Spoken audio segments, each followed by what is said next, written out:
अचो त लतीफ़ साईं खे ईअं पढ़ूं जीअं अॻे कॾहिं न पढ़ियो वियो आहे। पूरींदसि पुनुअ ॾे हे खिलियाई हेल, आॾा लक लतीफ़ चए सूरियूं सुॼनि सेल, त कर ॿेलिन ॿेल जे सूर पिरियां जा साण मूं, आॾा उभा उमोदी लक सोढ़ा रस्ता, उन्हनि ते पयल सनियूं पथरियूं ॼण की नेज़ा भाला था लॻनि।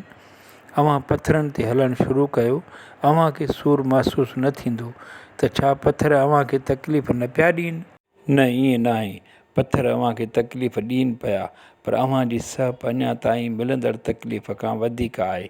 अॻिते हली आहिस्ते आहिस्ते अव्हां जी सहप घटिजंदी पई वञे, उहा आख़िर में एतिरी घटि या न हुजण बराबरि वञी बीहंदी, ऐं हाणे जॾहिं अव्हां पथर ते पेर रखंदा त लॻंदो पथर जी नोक चुंहिं न, पर को नेज़ो भालो पियो लॻे अव्हां खे पेरनि में। इहा ई ॻाल्हि लतीफ़ साईं मथे ॿुधाए थो।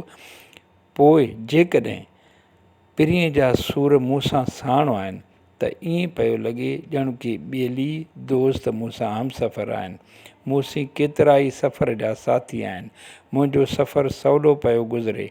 जाबलू पंध नौकदार पथर पिरीअ जे ॾिनल सूरनि अॻियां हीसिजी विया आहिनि। अव्हां हिकु तजुर्बो कजो, ज़रूरु कजो।